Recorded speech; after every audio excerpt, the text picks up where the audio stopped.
अपने हमसाये मुल्क के साथ हमारे बेहतर ताल्लुकात ना हो, लेकिन हम 400 मील दूर जाके दूसरों के साथ ताल्लुकात अच्छे बनाते रहे, तो ये बड़ी गलत बात है। So hey guys, अस्सलामुअलैकुम, welcome to our YouTube channel Khatija Mehran reaction. It's me your host Khatija Wasim और मेरे साथ हैं मेहरान नासिर।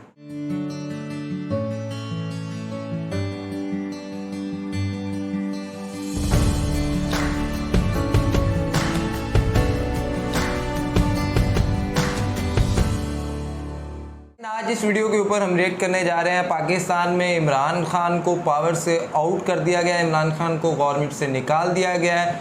वो एक बड़ी अमरीकी साजिश का आई थिंक यकीनन शिकार हो चुके हैं। लेकिन ऐसे में अब जो नई हुकूमत बनने जा रही है, जिसमें शहबाज शरीफ और जो अपोजिशन का एक इत्तेहाद है, इसके बाद पाकिस्तान के इंडिया के साथ किस तरह के ताल्लुकात हैं जो फ्यूचर में होने वाले हैं या क्या होने वाला है, इस सारे सिनेरियो के ऊपर एक वीडियो है। वीडियो की तरफ जाने से पहले अगर आप हमारे चैनल पे न्यू हैं और आपने हमारे चैनल सब्सक्राइब नहीं किया तो मस्ट सब्सक्राइब अवर चैनल और बेल आइकन को क्लिक करना बिल्कुल भी मत भूलिएगा। तो आए चलते हैं वीडियो की जानिब। मैंने अपनी जिंदगी में कभी भी एक पॉलिटिशियन को कुर्सी से इतना चिपकते नहीं देखा जितना इमरान खान चिपके थे। इन्होंने पूरी कोशिश करी कि कैसे भी करके इनकी कुर्सी बच जाए, और इसके पीछे एक रीजन भी है। इस वीडियो में मैं आपको बताऊंगा कि जो भी पाकिस्तान में हुआ है रिसेंटली रात को जो भी हुआ, ये भी रूमर उठे कि एक बार को इमरान खान ने कोशिश करी कि जनरल बाजवा को ये रिमूव कर दे। बाद में इन्होंने खुद ही खंडन कर दिया इस बात का कि नहीं, बाजवा को इन्होंने हटाने की कोशिश नहीं करी। मगर कल रात को जो भी हुआ है, इससे ये बात तो क्लियर हो जाती है कि इमरान खान डेस्परेटली चाहते थे कि इनकी कुर्सी ना छिन जाए, मगर इन दी एंड इमरान खान फेल कर गए हैं। आज के समय ऑफिशियली इमरान खान पाकिस्तान के पीएम नहीं रहे। मंडे को मोस्ट प्रॉब्ली शहबाज शरीफ को बना दिया जाएगा the new prime minister of Pakistan. और इमरान खान ने देखिए दुनिया भर में बदनामी कमाई है। उसके अलावा इन्होंने नया रिकॉर्ड भी यहाँ पर सेट किया है। पाकिस्तान की हिस्ट्री में इमरान खान पहले प्राइम मिनिस्टर बने हैं जो पार्लियामेंट में वोट ऑफ नो कॉन्फिडेंस के थ्रू हटाए गए। और वोट ऑफ नो कॉन्फिडेंस भी यहाँ पर कैसे हुआ? पाकिस्तान का जो लोकसभा है, यहाँ पर सिंपली इनके एमपीज को वोट करना था कि इमरान खान के पास बहुमत है नहीं है। इमरान खान ने बड़ी कोशिश करी है टालने की कि पाकिस्तान के पार्लियामेंट में वोटिंग ना हो। जो इनकी पॉलिटिकल पार्टी से जुड़े हुए स्पीकर थे पाकिस्तान की लोकसभा में, इन्होंने पूरी कोशिश करी कि यहाँ पर वोटिंग ना हो। इन दी एंड हुआ पता क्या?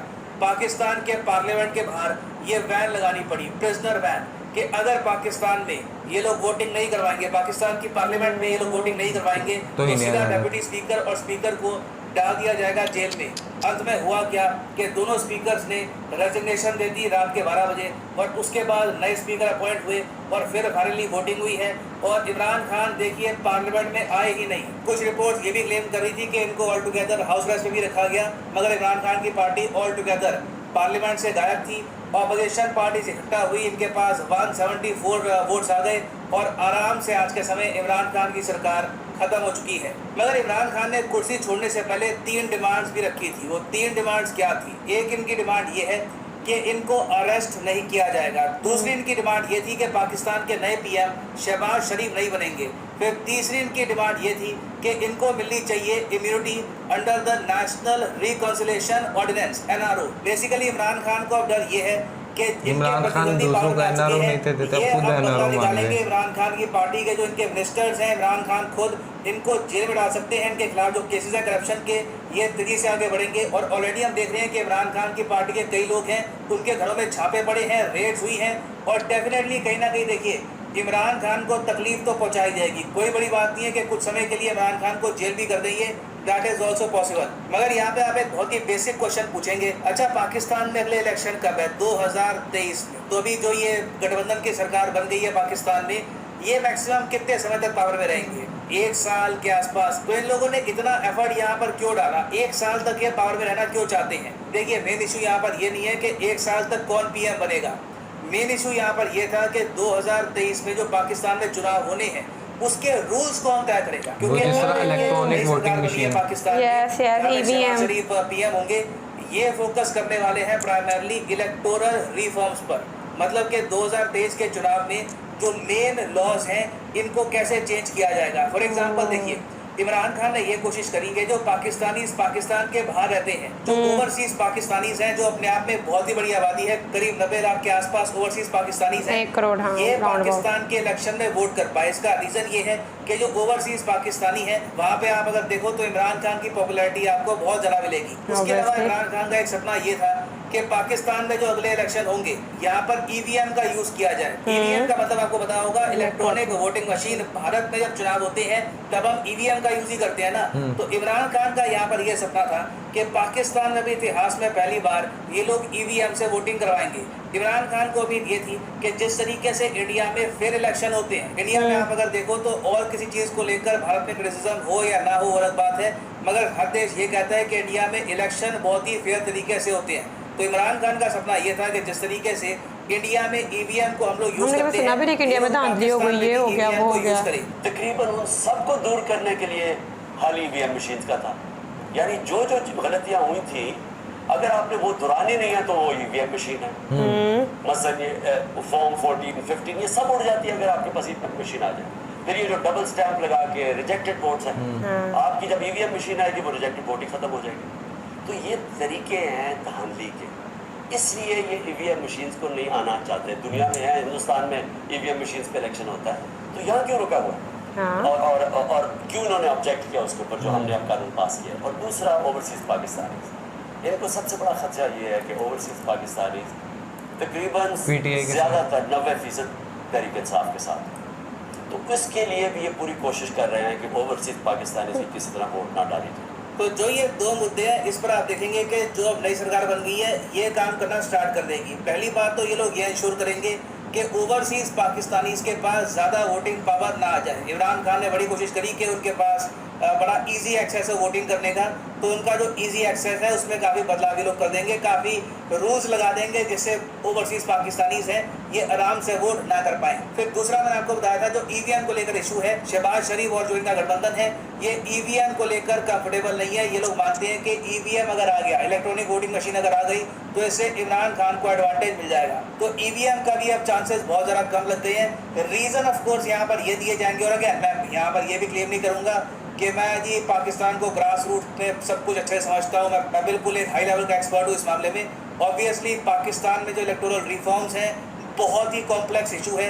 यहाँ पर एक बहुत ही बड़ी प्रॉब्लम ये भी है कि ईवीएम मशीन जब आप यूज़ करते हो तो आपको उसकी फंडिंग बनानी होती है। पाकिस्तान की सरकार के पास वैसे भी पैसे हैं नहीं, तो ईवीएम मशीन अगर ये लोग लाते हैं वो भी बहुत ज़्यादा ख़राब क्वालिटी की, तो उससे भी पाकिस्तान के इलेक्शन नेगेटिवली इम्पैक्ट हो सकते हैं। तो हर पॉलिटिकल पार्टी का अपना पॉइंट ऑफ व्यू है, मगर अब बेसिकली होगा क्या कि 2023 के चुनावों के लिए जो अब नई सरकार बन चुकी है पाकिस्तान में, ये लोग अपने हिसाब से रूल बनाएंगे। बेसिकली आप कह लीजिए अंपायर कौन होंगे ये लोग अब तय करेंगे। और इससे ओवरऑल नुकसान देखिए इमरान खान को ही होगा। 2023 में इमरान खान के वापस आने के चांसेस मैं कहूँगा काफ़ी हद तक कम कर दिए जाएंगे। एक बार पाकिस्तान में इलेक्शंस को लेकर जो रूल्स हैं उसमें बड़े बदलाव अगर आ गए तो। अब यहाँ पर आप एक क्वेश्चन यही पूछेंगे कि जो इमरान खान के साथ हुआ है कि ऑपोजिशन पार्टी से इकट्ठा हो गई और इन्होंने तख्ता पलट कर दिया लिटरली, क्या ये इंडिया में हो सकता है? तो इसका आंसर है नहीं, क्योंकि देखिए इंडिया में सरकार चलाने के लिए जो बहुमत का नंबर है वो है 272। बीजेपी के पास ही आप अगर देखो तो 301 मेंबर ऑफ पार्लियामेंट है। फिर इनके जो गठबंधन है उस सब की सीट आप अगर ऐड कर लो तो टोटल इनका बन जाता है नंबर 335 का। तो इंडिया में देखिए 2024 तक बिल्कुल भी कोई प्रॉब्लम नहीं होगी। जो पाकिस्तान में हुआ था इंडिया में 2024 तक तो एटलीस्ट नहीं हो सकता। और वैसे आप अगर बात करें इंडियन पर्सपेक्टिव की, तो एक बहुत ही अच्छा पॉजिटिव पॉइंट यहाँ पर ये भी है कि शहबाज शरीफ जो पीएम बने हैं पाकिस्तान के, ये हमेशा से आप अगर देखो तो इंडिया के साथ ट्रेड करने को लेकर काफ़ी पॉजिटिव रहे हैं। मैंने हमेशा देखा है, चाहे 2014 का टाइम देख लो, 2013 का टाइम देख लो, जब शहबाज शरीफ ने ओपनली कह दिया था कि पाकिस्तान की मिलिट्री ब्लॉक कर रही है इंडिया पाकिस्तान का ट्रेड। उसके अलावा 2013 में जब ये पंजाब के चीफ मिनिस्टर थे तब भी इन्होंने ये कहा था कि देखिए इंडिया पाकिस्तान के इश्यूज अगर आपको रिजॉल्व करवाने हैं तो ट्रेड बहुत ही बड़े स्केल पर बढ़ा दो। जब बिलियंस ऑफ डॉलर्स का ट्रेड होगा तब अपने आप ठंडे दिमाग से लीडर बैठेंगे और एक सोल्यूशन यहाँ पर निकल जाएगा। तो पर्सनली मेरा ये मानना है कि देखिए अगर अभी तो खैर इमरान खान बाहर हो गए, अगर पाकिस्तान की पॉलिटिक्स में रूल्स चेंज कर दिए जाते हैं ऑल टुगेदर इमरान खान 2023 का चुनाव हार जाते हैं, कोई बड़ी बात नहीं है। लॉन्ग टर्म में इंडिया पाकिस्तान रिलेशंस के लिए ये एक बहुत ही पॉजिटिव बात हो सकती है। दूसरी तरफ अगर मैं देखूं, अगर मिराकुलसली इमरान खान वापस पावर में आते हैं तो उस केस में ऑब्वियसली पाकिस्तान के रिलेशंस यूएस के साथ, यूरोपियन यूनियन के साथ काफ़ी खराब रहेंगे, इंडिया के साथ भी खराब रहेंगे। वो एक ऐसा पाकिस्तान होगा जो कम्प्लीटली वन साइडेड डिपेंडेंट होगा चाइना पर, और इनके रिलेशन बाकी बहुत सारी कंट्रीज़ के साथ खराब ही रहने वाले हैं। तो देखते हैं इवेंचुअली यहाँ पर होगा क्या। It will be very interesting to see. And finally भतीजा कैसा लगा और क्या आप इस पर एनालिसिस करती हैं? मैं तो इस पर यही एनालिसिस करती हूँ कि इमरान खान ने जो भी किया, लेकिन वो आखिरी बॉल तक लड़ा है और अभी भी उसके पास बहुत से सरप्राइजेज़ हैं आवाम के लिए। तो अब वेट है उन सरप्राइजेज़ का, क्योंकि मुझे नहीं लगता जब इन्होंने उसे टिकने नहीं दिया तो वो भी ऐसा खिलाड़ी है ना टिकने नहीं देगा। लेकिन ये तो चले एक पाकिस्तान की गवर्नमेंट की हद तक या पाकिस्तान के इंटरनल मैटर्स की हद तक, लेकिन इमरान ये इंटरनल मैटर्स हमारी मतलब फॉरेन पॉलिसी को कितना डैमेज करेंगे? हाँ, उस पर इफेक्ट ज़रूर होते हैं। अब देखें जिस तरह इमरान खान साहब को ये कहा गया जी कि वो लाजमी कुछ इस तरह की चीज़ें रात के कुछ पिछले पहर इस तरह की रात के वक्त हुई रोज़ा अफ्तार करने के बाद कि आर्मी चीफ को हटाने की और इस तरह की जो दूसरी थी सारा कुछ हुआ, और इस दौरान फिर प्रिजनर वैन का आना और वो सारा तौहीन अदालत का केस बन सकता है। रात के 10 बजे अदालतें खुल गई, इस्लामाबाद हाई कोर्ट खुल गई। सो ये सारी चीज़ें अगर एक आम शहरी के लिए भी यही सहूलतें होती जो उस वक्त के मुल्क के प्राइम मिनिस्टर और दूसरी, तो शायद आज पाकिस्तान किसी और हालात पे होता। उस तरह अगर इंसाफ दिया जाता कि तौहीन अदालत केस तो ये तो वो, तो शायद ये ज़्यादा बेहतर हो जाता पाकिस्तान के लिए। चले नो डाउट जो अल्लाह को मंजूर था और जो एक खेल थी वो उसमें जिस तरह इमरान खान खेला हार जीत होती है, और अभी भी इमरान खान ने यकीनन कुछ ना कुछ उनके पास सियासतदान है और हर सियासतदान का कोई ना कोई ऐसा पैंतरा होता है जो वो बचा के रखता है, वो वक्त आने पे इस्तेमाल करता है। इमरान खान साहब ने काफ़ी ज़्यादा कौम को अपने साथ इकट्ठा कर लिया। सो ये एक पाकिस्तान की हद तक है कि अब आने वाले वक्त में क्या होने वाला है पाकिस्तान के साथ। अब अगर हम बात करें तो यकीनन इलेक्टोरल फॉर्म्स जो हैं वही मेन वजह है, क्योंकि अगर ईवीएम मशीन वाला जो फैसला हो जाता और ईवीएम के ऊपर आइंदा आने वाले वोटिंग हो जाती जिस तरह इंडिया है, हाँ। इंडिया में अगर ये ईवीएम पे आता तो हम वो अच्छी बात है, हम उससे सीखना चाहते हैं, हम उसको क्यों ना प्रेज़ करें, हम प्रेज़ करेंगे कि इंडिया में अच्छा हो रहा है काम। लेकिन अगर आप ये देखें तो ईवीएम अगर आ जाती तो यकीनन वो जो लोग पाकिस्तान के लिए इतना ज़्यादा रेवेन्यू इकट्ठा करके पाकिस्तान की इकोनॉमी को स्टेबल करते हैं, जो बाहर से डॉलर्स भेजते हैं, वो भी तो पाकिस्तानी हैं, उन्हें भी तो हक होना चाहिए कि उनके मुल्क में किस तरह का बंदा आना चाहिए इक़्तिदार में। अब अगर इनके लिए अनलकीली अनफॉर्चुनेटली इनके लिए अगर से शहबाज शरीफ और दूसरी जितनी भी अपोजिशन पार्टियों का इत्तेहाद है, वो जो फॉरेनर्स हैं हमारे जो ओवरसीज़ हैं वो नहीं इसको समझते कि ये हमारे लिए बेहतर है, वो अगर पीटीआई के साथ हैं। और इससे भी बढ़कर ये कभी किसी फॉर्म का मसला आ जाता है, कभी फॉर्म 14, कभी धांधली होगी, कभी रोक लिया, कभी किसी और बंदे ने इन्वॉल्वमेंट कर ली, कभी किसी ने इन्वॉल्वमेंट कर ली। तो अगर ये चीज़ें ना हो तो ईवीएम पे अगर वोटिंग हो तो इससे बेहतर क्या बात है। और ये बड़ा अच्छा डिसीजन था, इनिशिएटिव लिया था। और अगर इंडिया में होता तो बड़ी अच्छी बात है, हम उसको प्रेज। लेकिन आप अगर ये देखें, एक तरफ आप ये कहते हैं इमरान खान साहब ने इंडिया के साथ बड़ा काम खराब कर दिया, यार दूसरी तरफ इंडिया की चीज़ों जिन पे तारीफ होती है बनती है वहाँ पे कर भी तो रहे हैं। हाँ, कुछ जगहों पे आपके असूल, आपके प्रिंसिपल्स, आपके अपने रख रखाव आ जाते हैं जहाँ पे आपको एक दूसरे को आंखें तेवर दिखाने भी पड़ जाते हैं, लेकिन उसकी बेहतरी अब देखें। ये इंडियन भी हमारे भाई ये सोचते हैं कि इनके लिए शहबाज शरीफ या दूसरे क्यों बेहतर हैं।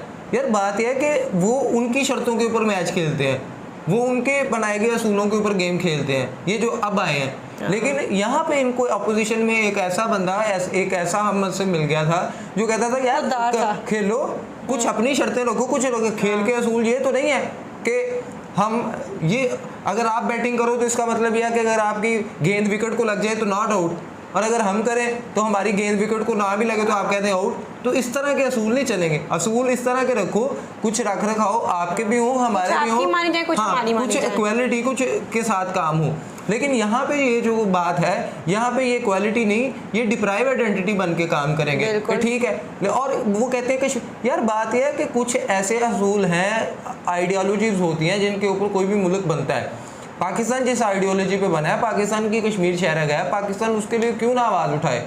और अगर ये हम कहते हैं जी हमारे साथ तब नाइंसाफ़ी होगी तो ठीक है, उसके लिए रख रखाव है तो उस पर हमें उस तरह से हम रिएक्ट करेंगे। लेकिन जब आप ये देखें, चले फॉरेन पॉलिसी की अगर आप बात करते हैं तो आप कहते हैं जी इंडिया के साथ हमारी इंडिया के साथ इनकी फॉरेन पॉलिसी ज़रूर बेहतर होगी। जिस तरह मैंने कहा ना कि उनकी शर्तों पे खेलने वाले, इनकी शर्तों पे मैच खेलेंगे। पीएम मोदी जब आते हैं नवाज शरीफ की नवासी की शादी में आ जाते हैं, नवाज शरीफ साहब के वैसे उनके साथ पर्सनल ताल्लुकात हैं, क्यों ना हम इनको कहें। तो एक जब आपको एक पता लगता है जी आपका, हाँ इमरान खान साहब एज एन क्रिकेटर उनके सिद्धू पाजी के साथ ताल्लुकात है, सारा कुछ ठीक है, नो डाउट है वो पर, लेकिन इनके एज एन किस चीज़ पे ताल्लुकात थे, क्रिकेटर तो जिस तरह हम अब बाबर आजम विराट कोहली इतनी ज़्यादा दोस्ती वाले रखते हैं। बाबर आजम विराट कोहली क्या, और इंडिया को हम उस बात पे अच्छा कहते हैं, बाबर आजम विराट कोहली हमारे अच्छे प्लेयर हैं, उनकी आपस में दोस्ती है। बड़े पाकिस्तानी हैं जो उसके फ़ैन हैं, इसी तरह बड़े इंडियंस हैं जो इमरान खान के फ़ैन। लेकिन जब इमरान खान साहब की दोस्ती उस बुनियाद पे, लेकिन ये नहीं समझ आता कि एक मुल्क जिसको हम एक शुरू से हम जिसके साथ हमारे क्लैशेस चलते हैं, किस बुनियाद पे इनकी दोस्तियाँ उनके साथ थी? क्या इनके बिजनेस थे? क्या इनके पर्सनल मफादात थे? क्योंकि ये अगर ये कहते हैं पॉलिटिक्स में तो कुछ ऐसी चीज़ें हमें नहीं नज़र आई, तो फिर पॉलिटिकल पाकिस्तान के मफादात तो नहीं, इसलिए इनके ऊपर आवाज़ उठाते हैं, लोग सवाल करते हैं। सो नो डाउट शहबाज शरीफ जो है वो नवाज शरीफ से शायद कहीं अच्छे लीडर हों, ज़रा वो एडमिनिस्ट्रेटिव भी अच्छे हैं, लेकिन बात यह है कि फिर भी वो किस तरह से करें, उनके भी हाथ बंधे हुए हैं, उनके हाथ अपोजिशन का जो इत्तेहाद है उसने बांध रखे हैं, उनके हाथ बंधे हैं, उनके पीपल पार्टी ने हाथ बांधे हैं, वो अपनी मर्जी से कुछ नहीं कर सकते, उन्हें उनके साथ मुशावरत करना पड़ेगी। अगर वो अपनी मर्जी से करेंगे तो यकीनन पीपल पार्टी अपना पल्ला खींच लेगी। सो जब भी इस चीज़ से एक चीज़ तो फाइनल होती है कि जब भी आप इक़्तिदार में हो, जब भी आप इक़्तिदार के ऐवानों में पहुंचो, तो कम अज़ कम आपकी अपनी अक्सरियत होनी चाहिए, आप आज़ाद हों तभी आपको फ़ायदा। लेकिन जब भी आप दूसरे लोगों के साथ, तो वो आपके सपोर्टर्स, आपका इत्तेहाद, आपकी ताकत नहीं बनते, बल्कि वो आपकी कमज़ोरी बनते हैं कि जिसकी बुनियाद पर वो कभी भी कि आपके अपने मुफादात की खातिर मुल्की मुफादात को पीछे छोड़कर वो गायब हो जाए। सो इसका दूसरा पहलू ये भी है कि अगर एक बंदा अक्सरियत में आ जाए तो वो मुल्की मफादात को पीछे छोड़ दो, और अगर उसके पास अक्सरियत है तो वो खुद कर लेगा। लेकिन जो अक्सरियत वो कौम इतनी पागल तो नहीं है कि वो एक ऐसे, अगर वो किसी इंसान को अक्सरियत के साथ जिताती है तो यकीनन कोई ना कोई मुल्की मफाद नहीं। सो देखते हैं आने वाले वक्त में, उम्मीद करते हैं, हम तो यही चाहेंगे कि इंडिया के साथ पाकिस्तान के ताल्लुकात बेहतर हों और ये लड़ाई झगड़े ख़त्म हों। जब ये ख़त्म होंगे तभी ये खित्ता, ये बरसगीर, ये सब कॉन्टिनेंट फिर ही आगे जाएगा। हम यूरोपीय यूनियन और दूसरे जो यूरोपियन ममालिक हैं, जो डेवलप्ड कंट्री हैं, हम अंडर डेवलप हैं, हम डेवलपमेंट की तरफ जा रहे हैं। लेकिन अगर हम डेवलपिंग कंट्रीज़ जिनमें ये हमारा इंडिया, ये अगर ये मिलके काम करेंगे तो कम से कम इस खित्ते की तरफ कोई मैली आंख से नहीं देखेगा। लेकिन अगर हम ये करें कि आपस में क्लैशेस गए और हम अपने हमसाये मुल्क के साथ हमारे बेहतर ताल्लुकात ना हो, लेकिन हम 400 मील दूर जाके दूसरों के साथ ताल्लुकात अच्छे बनाते रहे, तो ये बड़ी गलत बात है। बिल्कुल, पहले हमें अपने इर्द गिर्द के लोगों को देके वहाँ पे अपना गठबंधन अच्छा बनाना चाहिए, फिर वहाँ से आपके दूसरों को हम चाहते हैं कि इंडिया के साथ हमारे ताल्लुकात जितने ज़्यादा अच्छे होंगे उतना ही ज़्यादा इस सब कॉन्टिनेंट के लिए अच्छा है। तो उम्मीद करते हैं नाज़रीन कि आज की वीडियो यकीनन आपको पसंद आई होगी। जाने से पहले वीडियो को लाइक करना बिल्कुल भी मत भूलिएगा, चैनल को सब्सक्राइब करें, बेल आइकन को क्लिक करें, हमारी इंस्टाग्राम आईडी मेंशन है, उन पर जाके हमें सजेशंस दें कि हम ज़्यादा से ज़्यादा किन टॉपिक्स पर वीडियोस बनाएं। तब तक के लिए अपने मेज़बानों को दीजिएगा इजाज़त, दुआओं में याद रखिएगा। अल्लाह निगहबान।